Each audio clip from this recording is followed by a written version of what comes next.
लालू यादव हमसे पहले जन्म ले लिए 20 साल 30 साल पहले। यदि हम लालू यादव जी के पहले पैदा लिए होते तो फिर लालू जी शरद जी नहीं होते। मेरा दुर्भाग्य है कि हम लालू यादव के बाद पैदा लिए। लालू यादव जी को विधायक दल का नेता हम बनाए, मुख्यमंत्री हम बनाए। सब दल वाला पहले बलात्कारी लोग के यहाँ जाना बंद करे ना भाई। अनवारुल हक और नवल यादव को कौन टिकट दिया था? सब तो टीवी पर दिखा था, तो टिकट कौन दिया? लालू यादव तो दिए थे। भाजपा भूल जाए, प्रॉक्सी वार करेंगे, पीठ में छुरा भोगने की तैयारी तो है। नीतीश के कंधों पर रह के चुनाव जीतना चाहते हैं। आपके लिए कुछ लोग गुंडा शब्द का इस्तेमाल करते हैं, कुछ लोग महानायक बोलते हैं, तो आप किससे एसोसिएट करेंगे खुद को? क्या बोलते रहते हैं? कहाँ से कौन लिख के भेजा है, दिया है? क्या पप्पू यादव थे?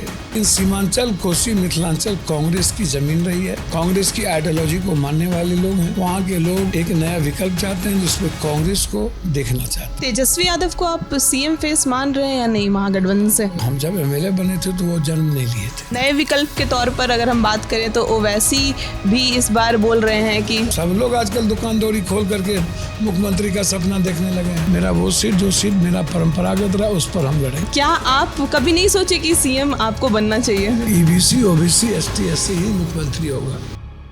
बिहार की राजनीति में कुछ नेता मंचों से चलते हैं, कुछ नेता फाइलों से चलते हैं और कुछ नेता सड़कों से चलते हैं। बिहार में बाढ़ आए, सुखाड़ आए, लाशें बिछे, हर जगह पप्पू यादव नजर आएंगे। लेकिन गठबंधन को लेकर हमेशा डायलेमा में रहने वाले पप्पू यादव, आज हम उनसे बातचीत करेंगे। हमारे बहुत सारे सवाल हैं, खैर उन सब पर हम विस्तार से बातचीत करेंगे। बहुत बहुत स्वागत है सर आपका। नमस्कार, नमो बुद्धाय, जय भीम। सबसे पहला सवाल तो मेरा यही रहेगा कि महागठबंधन की लगातार मीटिंग चल रही है, आप वहाँ नहीं दिख रहे हैं। अच्छा, एक बात बताइए, मान न मान मैं तेरा मेहमान। हम उस लायक नहीं है, वर्कर हैं, निचले पदान में रहने वाले हैं। वहाँ नेता लोग बैठते हैं, जमींदार हमेशा जमीन पर बैठता है। मालिक लोग जो जमीन जोतता है, जो जमीन फसल पैदा करता है, तो जमींदार तो वही है ना। जो उसके मालिक हैं वो तो सिंहासन पर बैठते हैं। तो ये लोग मालिक हैं, मालिक का काम है, वो अपना करेंगे और फिर जमींदार को बताएंगे। कांग्रेस से इतना लगाव क्यों है? कांग्रेस से लगाव नहीं है, उसके विचारधारा से लगाव है। और राहुल जी और प्रियंका जी के प्रति रेस्पेक्ट है और ट्रस्ट है। सच्चाई को हम ज़्यादा प्रेफर करते हैं, तो सच्चाई मुझे अच्छा लगता है क्योंकि मैं सच बोलता हूँ और सच के लिए मैं जाना जाता हूँ, इसीलिए मेरी दुर्गति है। तो जो सच बोलेगा वो कबीर होगा। कबीर के रास्ते दुर्गति ये कांग्रेस कर रही है क्या? नहीं, जो भी अब इतने लंबे सफ़र, 46 साल संसदीय जीवन हो गया, राजनीति का 7 बार जो आदमी सांसद और लगातार सड़कों पर पूरी दुनिया का सेवक और बेटा बन के मददगार खड़े रहे और न्याय के लिए जाने जाते हों।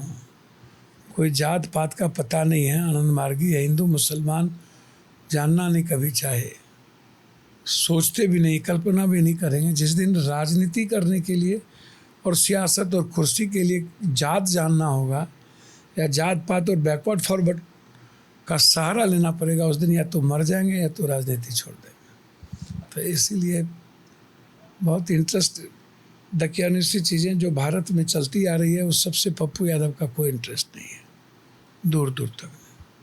आप कह रहे थे कि कांग्रेस जो 100 सीटों की आप डिमांड कर रहे थे कांग्रेस के लिए महागठबंधन में। मैंने कहा कांग्रेस का जो रेस्पेक्ट है और कांग्रेस के सहारे ही इंडिया जीतेगी, तो फिर कांग्रेस के रेस्पेक्ट को सामने रखना पड़ेगा ना किसी को। आप आंख दिखाइएगा, कभी कहिएगा कि हम सबसे मांग लिया है, मास्टर हैं। कांग्रेस के बारे में पता है कि कांग्रेस किसी डब्ल्यूसी किसी से भी पावरफुल होती है। ना राहुल जी तय करते हैं, ना अध्यक्ष तय करते हैं, CWC तय करती है। अध्यक्ष से लेकर के ऊपर तक, स्टेट से लेकर के कमेटी से लेकर के पूरी की उसका चैनल है।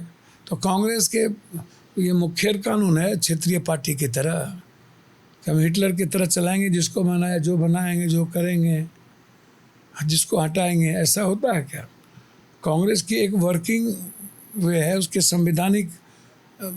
कांग्रेस बैठ भी जाए तो आप उसको उठा के देखिए ना, यूएस प्रेसिडेंट आता हो, कांग्रेस प्रेसिडेंट से मिलता है, उनका रेस्पेक्ट है ना। आप बोल दीजिएगा नाम दे दीजिए, अरे नाम CWC तय करता है, नाम आपको दे देगा? हाँ, डिक्टेट करते हैं कांग्रेस को। तो इसीलिए तेजस्वी यादव को आप सीएम फेस मान रहे हैं या नहीं महागठबंधन से? जनता ना किसी को तय करेगी। अवसर मिला पिताजी के नाम पर तो 2 बार डिप्टी CM तो बने ही, तो काबिलियत तो उनको दिखाना था। नहीं दिखा पाए वो वो काबिलियत। जानेंगे ना, तो जनता तय करेगी उन्होंने काबिलियत दिखाई। आप अपने हिसाब से बताइए कि आपको मैं लगता ज्योतिषी हूँ क्या? नहीं, आपको क्या लगा कि तेजस्वी? जो जनता को तय करना है, मैं जनता के बारे में मैं बोलूं? मैं किसी का भाग विधाता हूँ क्या? किसी के किस्मत का भाग विधाता हूँ? उनके किस्मत में CM लिखा होगा, PM या अमेरिका का राष्ट्रपति, तो उसमें हम कहाँ से आएंगे? हद हो गया। ये व्यक्तिगत चीज़ों पर मुझसे मत पूछा कीजिए, वो उनके पार्टी का निर्णय है, वो अपना समझेंगे।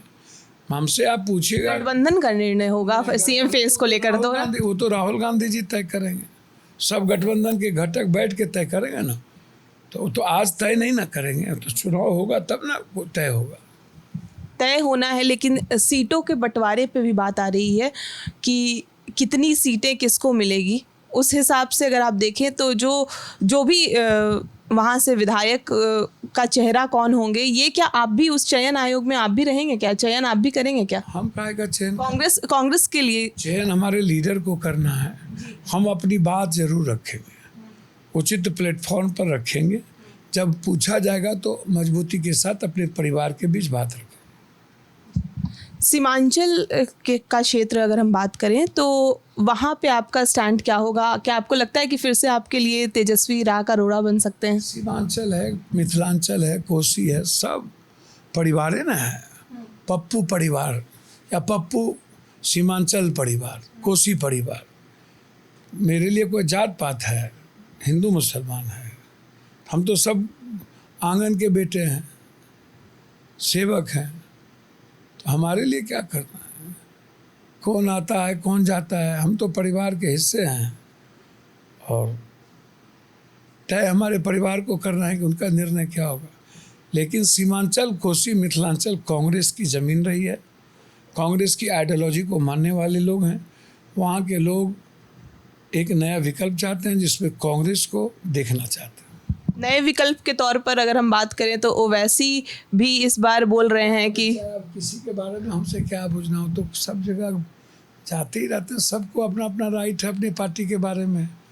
अब तो वो महागठबंधन का हिस्सा होना चाहते हैं ओवैसी। तुलना कर देते हैं मौलाना आज़ाद से किसी का, कभी तो उनकी अपनी, वो तो 5 साल के बाद सीमांचल जाते हैं, फिर कहते हैं मैं ऐसा कर दूंगा। तो वो तो क्या करेंगे, वो तो ओवैसी साहब जानेंगे, उसमें मेरा क्या, मेरे तेरे अंगने में मेरा क्या काम है।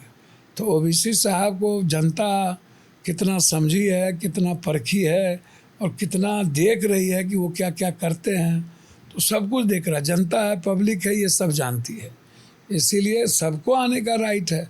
कई बार रुपया घूमते रहते हैं ब्लैक मनी को लेकर के, जो बीजेपी के पैसे से, हम लोगों के चीज़ों से, और जिसका अपना ना कोई ज़मीन, ना पगार, ना कोई जात, ना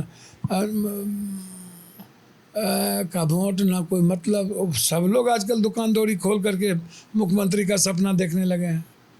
तो भैया जिन्होंने संघर्ष किया, लाठी खाया, दुनिया की मदद की, वो कभी कहता ही नहीं। वो मियाँ मिट्टू पप्पू यादव कभी बोला?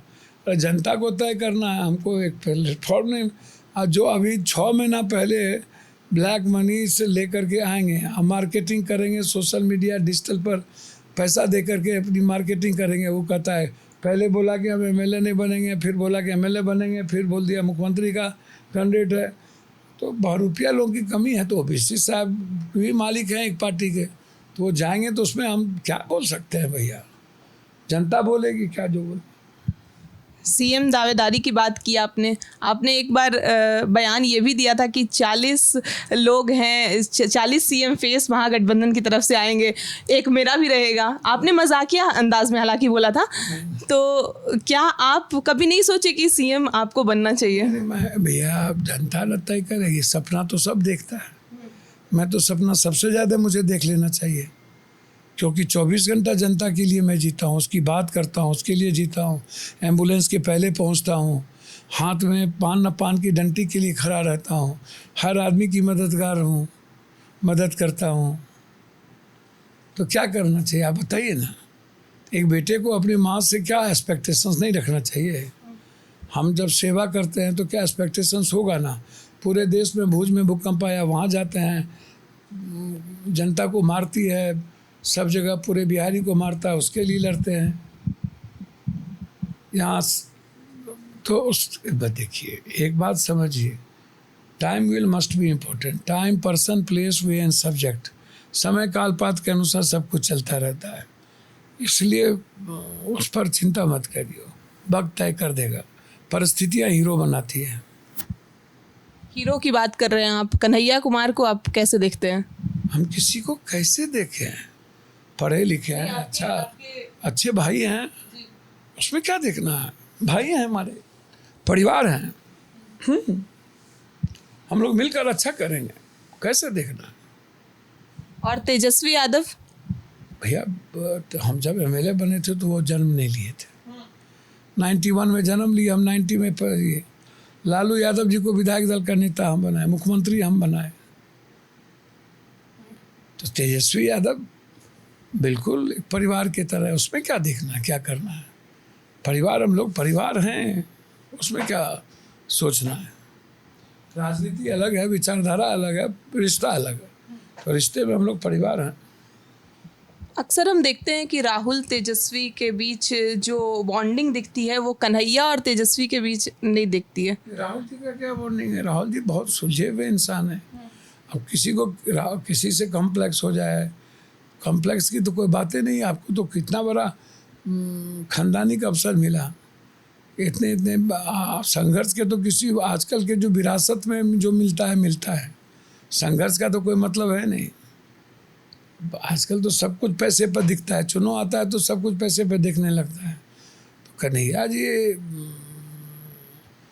जेएनयू के प्रोडक्ट हैं, समझ है उनको, तो अपने तरीके से चीज़ों को देखते हैं। सबका अपना अपना तरीका है, पटना पहुंचना है लेकिन रास्ते अलग अलग हैं। तो उस पर क्या टिप्पणी करना है, उस पर टिप्पणी नहीं करनी चाहिए। क्या इस बार भी जैसे लोकसभा के वक्त ऐसे बातचीत हो रही थी कि आपके राह में रोड़ा बन के तेजस्वी यादव सामने आ रहे थे, क्या इस बार भी कोई खेल करने वाले हैं क्या तेजस्वी यादव? पिताजी भी आते थे, सब आते रहते हैं, अपना अपना तरीका है। पूर्णिया मधेपुरा की जनता ना हमेशा पप्पू यादव को बेटे की तरह देखा है। वो मेरी माँ है और मेरी ज़िंदगी, मेरी आत्मा है, मेरे दिल के टुकड़े हैं हम उनके। और दिल के टुकड़े को कोई अलग नहीं कर सकता, हमें आत्मा से अलग नहीं कर सकता। भगवान भी आ जाए ना तब भी पप्पू यादव को अलग नहीं कर सकता। ये तो आदमी हैं लोग।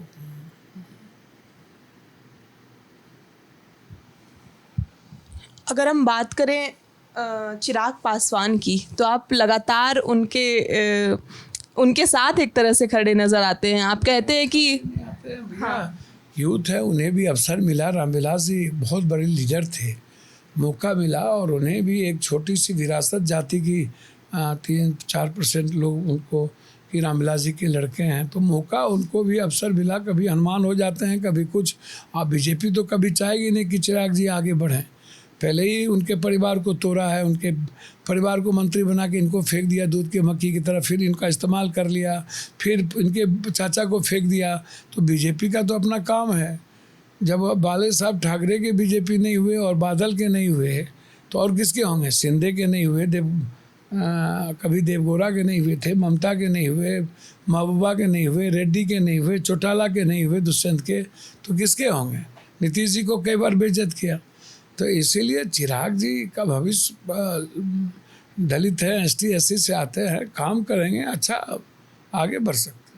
एक बार आपका ये भी बयान आया था कि कोई JDU नेता बीजेपी के साथ मिलकर चिराग के खिलाफ कोई षड्यंत्र रच रही है। कौन से नेता हैं? बहुत सारे जदयू के नेता हैं जो बीजेपी का B टीम है, A टीम है। शुरू से सबको पता है कि बीजेपी से कौन जदयू में आए हैं, कौन लोग बीजेपी के बारे में कभी कुछ बोलेंगे, कभी लालू यादव को गरियाएंगे, कभी बाप कहेंगे। जैसे नीतीश कुमार को किसी ने बाप कह दिया, अब नीतीश कुमार को 24 घंटा गरियाता है। अब मुख्यमंत्री का सपना देखता है, वो कितना धूर्त हो सकता है कि बाप कह के बापे को गाली देता हो और मुख्यमंत्री का सपना देखता हो। तो बहुत सारे लोग हैं जो नीतीश कुमार जी के पीठ में खंजर भोगते हैं, आज तक भोगते आए हैं और आज भी वही स्थिति है। देखिएगा जिस दिन 5 बजे वोटिंग खत्म होंगे उस दिन आपको बहुत लोगों का रंग दिख जाएगा, चाल चरित्र से दिख जाएगा। इस 1 साल के अंदर तो जदयू के बड़े बड़े नेताओं का चाल चरित्र दिख जाएगा। चिराग पासवान के साथ जाकर आप थर्ड फ्रंट बनाएंगे क्या? यार चिराग जी के बारे में आप हमसे क्यों पूछते हैं? मेरी हैसियत क्या है? चिराग जी और तेजस्वी जी, ये लोग को अवसर मिला, अब मौका मिला, ये लोग अपना मौका किस रूप में देखते हैं? उनको तो पहले एनडीए छोड़ना पड़ेगा ना, तो पहले एनडीए छोड़ेंगे तभी ना चिराग जी बिहारी दिल में बसता है, तो एनडीए में भी रहेंगे। बड़ों के बाप कन्यों के बाद चित भी मेरी पट भी मेरी, उखरी में मुड़ियों देंगे, समाटों से डरेंगे। मैं रिस्क लेंगे ना चिराग जी, लेते ही नहीं, तो उस पर हम क्या करें? रिस्क नहीं लेते हैं, अगर रिस्क लेंगे तो बनेंगे। मांझी और चिराग हो सकता नहीं बने, आगे देखा जाएगा। रिस्क एक ही बार में दुनिया बन जाती है। हम 90 से लेके आज तक सड़क पर हैं ना, तो क्या कहेगी नहीं बनाया पब्लिक। प्रशांत किशोर को लेकर आपका क्या कहना है? मैं तो कही दिया, कई बार रुपया है दुनिया में, जो नीतीश को बाप कहते हैं, कपड़ा बदल देते हैं, कैबिनेट मिनिस्टर होने के बावजूद फिर भाग जाते हैं, सबको धोखा देता है, सब इनको भगा देता है। बीजेपी भगाया, अमरिंदर भगाया, पार्टी खाट कर दिया, खाट रैली में खाट खड़ा कर दिया, मोदी भगाया, सब भगाया। तो अब मुख्यमंत्री का सपना देखने लगे, जिसका ना आगे पाग ना पीछे पगा, तो इसलिए किसी के बारे में कुछ कहने की जरूरत नहीं। कुछ दिन पहले तेज प्रताप का एक फोटो वायरल हुआ था, आप उसके समर्थन में फिर खड़े हो गए। किसका फोटो वायरल नहीं होता है? अब कौन हमाम में नंगे नहीं है? अब पब्लिक को मतलब क्या है? हार्दिक पटेल के साथ 3-3 4-4 लड़कियां बिना कपड़े के नहीं थी। बोला हम क्या करेंगे, हम तो मर्द हैं, तो पब्लिक ने वोट दिया कि नहीं? देवगौड़ा के पोता के साथ 3000 लड़कियों का फोटो है कि नहीं, पूरा ओपन, तो पब्लिक वोट दिया कि नहीं? सेंगर के साथ क्या है? ब्रजभूषण के साथ क्या है? होम मिनिस्टर मालिश करवा रहे हैं। बीजेपी का नेता आजकल न्यू टेक्नोलॉजी लागू कर दिया है, सब पॉर्न देखते ही हैं। पॉर्न को बैन कीजिए ना, 90% आदमी पॉर्न देखते हैं। तो पॉर्न के बाद क्या करेंगे? गांजा पिएंगे, ड्रग्स लेंगे, तो कहाँ जाते हैं, क्या करते हैं? सॉल्यूशन लेते हैं, बलगर गीत सुनते हैं, मिस कॉल मारल तक ये सब गीत चलता रहता। मुखिया जी मन होगा तो अब तो कहाँ अब, तब ये सब फालतू गीत को चलाइएगा और विधानसभा लोकसभा के बाहर बैठ करके पॉर्न देखिएगा। और कोरोना और जब बाढ़ आएगा तो नेताजी लोग घर में बैठ करके पॉर्न देखेंगे। तो ज़रा आप हमको बताइए ना कि देश कहाँ जा रहा है? किसी को एक आदमी को कहोगे क्या फ़ायदा? 4-4 5-5 मोहब्बत कौन नहीं कर करके बैठल है? कई ठो बीवी, कई ठो कौन नहीं करके बैठल है? तो एक आदमी को गरिया के क्या फ़ायदा? अब ये सब मतलब जनता कहती है मेरा जात है, कई ठो बलात्कार किए, बोला 4, बोला 2 ठो और कीजिए, आइए हम वोट देंगे। मर्डर किए हैं, आइए हम वोट देंगे। बस मेरा जात है ना, आप जात होना चाहिए, कुछ भी कीजिए। फलना करता था, ऊंची जात के लोग करते थे, कोई बात नहीं, बैकवर्ड लोग कर रहे हैं तो दिक्कत। ये सब उदाहरण दिया जाता है, तो आप क्या बोलते हैं? सब कोई मैटर है। जो लालू यादव अगर सपोर्ट में नहीं आए तेज प्रताप के, उस वक्त आप उस वक्त मुखर हुए थे। मैंने कहा कि सब दल वाला पहले बलात्कारी लोग के यहाँ जाना बंद करे ना भाई। अनवारुल्लाह को, नवल यादव को कौन टिकट दिया था? सब तो टीवी पर दिखा था, तो टिकट कौन दिया? लालू यादव तो दिए थे, जनता ने वोट तो दिया ही। फिर आप उठा के देखिए, तो जनता तो वोट दे ही रही है ना मैडम। तो जब जनता को मतलब ही नहीं है भ्रष्टाचार से, बलात्कारी से, अपराधी से, माफिया से, जमीन माफिया से, जितना बड़का चोर उतना बड़का नेता, जितना बड़का दलाल उतना बड़का नेता, जितना बड़का माफिया उतना बड़ा नेता, मंत्री माफिया अपराधी बनता है, बालू माफिया जो दिल्ली में मर्डर करके जाता है, तिहाड़ में रहता है, जाके मंत्री बन जाता है। तो अब कोई मुद्दा है ये सब, मोरल वैल्यू, नैतिकता, भ्रष्टाचार, जितना बड़ा चोरी करना हो करिए, जात होना चाहिए, मुसलमान हिंदू होना चाहिए, सिख होना चाहिए, बैकवर्ड होना चाहिए, फॉरवर्ड होना चाहिए। नेताओं के पास बहुत शब्द हैं। आपके लिए कुछ लोग गुंडा शब्द का इस्तेमाल करते हैं, कुछ लोग महानायक बोलते हैं, तो आप किससे एसोसिएट करेंगे खुद को? आज तक तो गुंडा शब्द, जो जेल से निकलने के बाद पप्पू यादव की छवि क्या बदली? आज तक तो गुंडा हमको कोई बोला ही नहीं। शर्म आनंद मार्गी हैं, 9,000 बीघा ज़मीन के मालिक हैं, हाफ पेंट में एमएलए बन गए थे, दादा जूरी कोट हुआ करते थे, जमींदार परिवार से हैं, फादर प्रिंसिपल थे, फादर विदेशों में प्रोटेस्ट के वाइस प्रेसिडेंट थे, आंगिका समाज थे, सबसे बड़े परिवार के। तो तरी पार कहते हैं अमित शाह जी को, और सबसे बड़का हत्यारा कहते हैं मोदी जी को, जोगी को।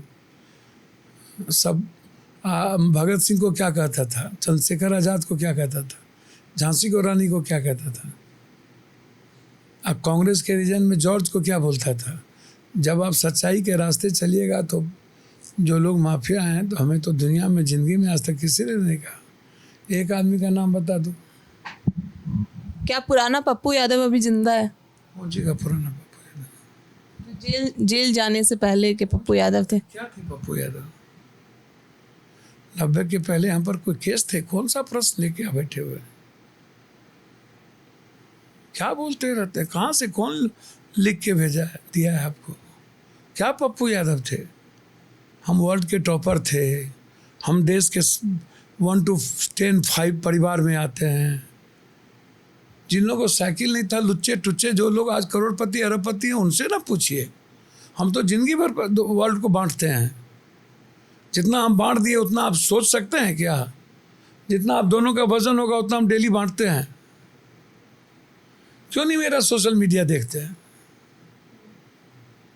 बिल्कुल देखते हैं और हम खबर भी करते हैं। कोई खबर नहीं रखते हैं। खबर रखते हैं और खबर रखते तो ये कहाँ से लिख के लाए? नहीं खबर रखते हैं। 90 के पहले पप्पू यादव पर एक केस ही नहीं था।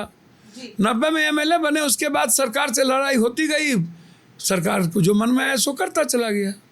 90 के बाद ना, एमएलए बनने के बाद ना, तो क्या हूँ? हम मुखिया थे, मेरे दादा आज़ादी के बाद से मुखिया थे, फिर मेरे फादर मुखिया थे, मेरे भाई मुखिया थे। चलिए दादूसा कीजिए।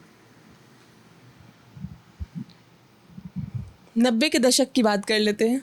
शरद यादव और लालू यादव के भी, मतलब आपकी उस वक्त दोस्ती उनसे अच्छी थी, फिर अचानक से दूरी कैसे बढ़ी? शरद जी हारे हमसे, लालू यादव का सपोर्ट नहीं किया तब हारे। तो वहाँ पप्पू यादव बेटा है, लालू यादव हमसे पहले जन्म ले लिए, 20 साल 30 साल पहले।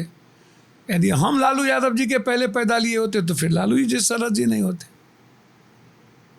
मेरा दुर्भाग्य है कि हम लालू यादव के बाद पैदा लिए, आज ये दुर्गति मेरी नहीं होती।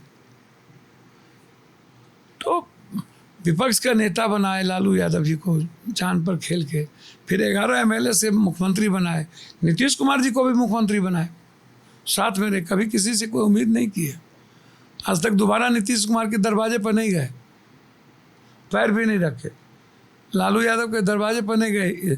दोनों की रिस्पेक्ट करते हैं। नीतीश कुमार इंडिविजुअल बहुत अच्छे ईमानदार इंसान है, लालू यादव भी सबसे आवाज़ देने वाले व्यक्ति रहे, कर्पूरी जी के बाद, जगदेव बाबू के बाद, रामविलास जी, लालू जी, मुलायम सिंह, ये लोग तो सब लड़े, तो मैं रेस्पेक्ट तो करता ही हूँ। तो उसमें क्या दशक? नीतीश कुमार की मानसिक स्वास्थ्य पर भी सवाल उठता है, तो आपको क्या लगता है उसमें? है, बीमार हैं, थोड़ा इलाज जरूरी है। उस पद पर रह करके स्वस्थ रहना जरूरी है। संवैधानिक दायित्व भी कहता है, नैतिकता भी कहता है। बीमार है।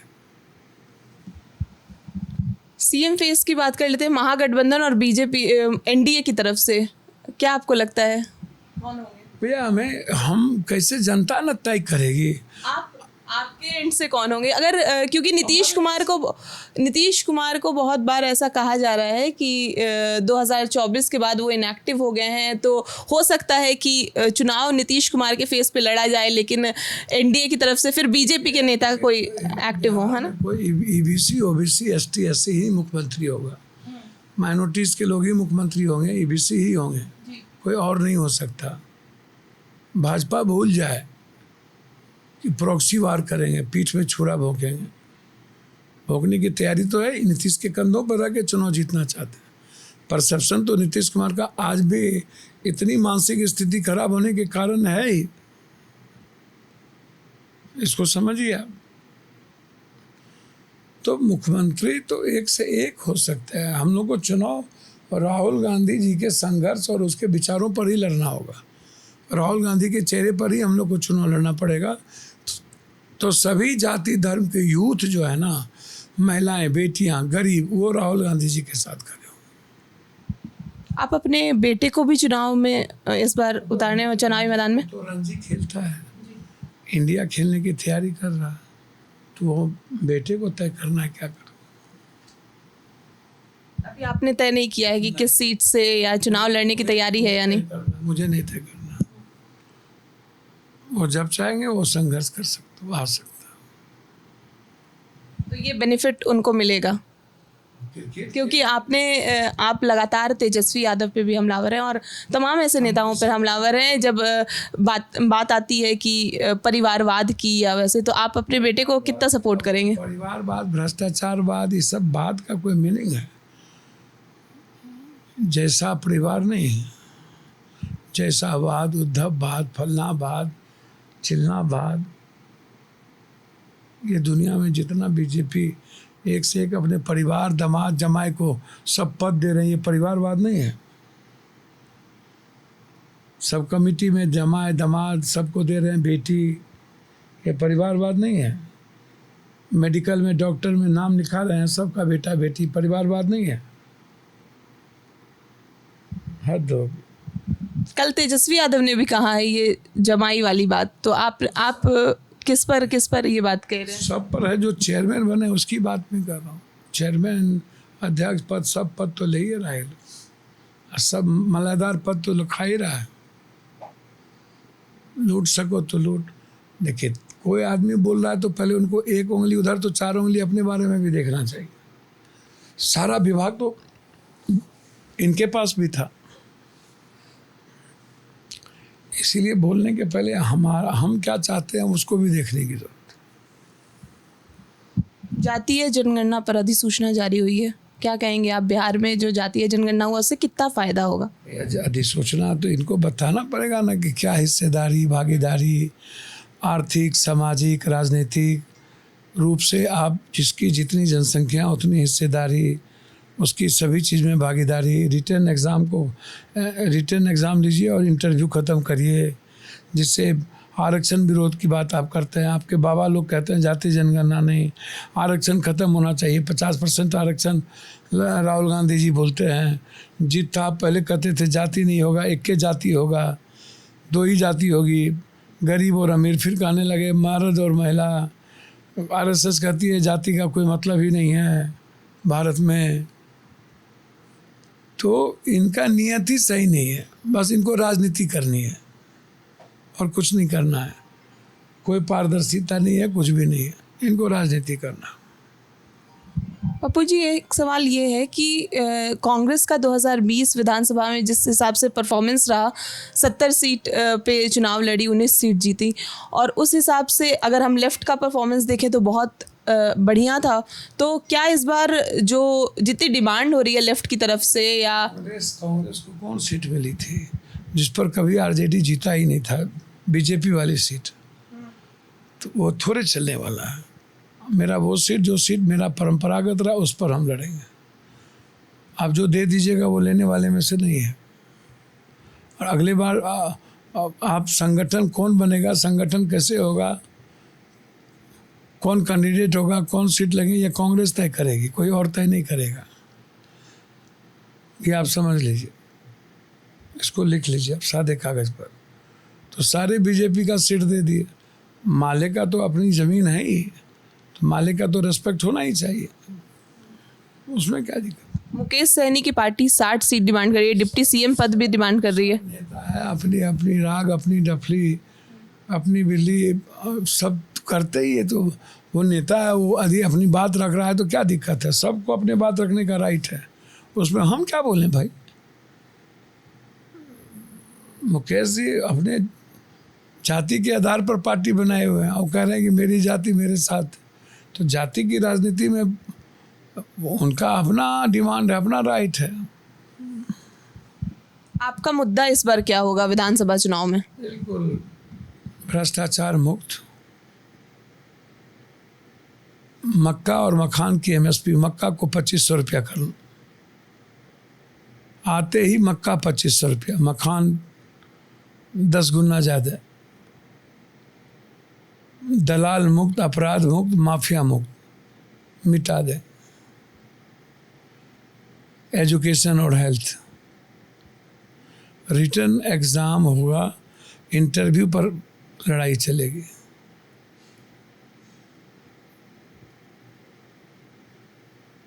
और बिहार को नंबर 1 करने का, पलायन को रोकने का।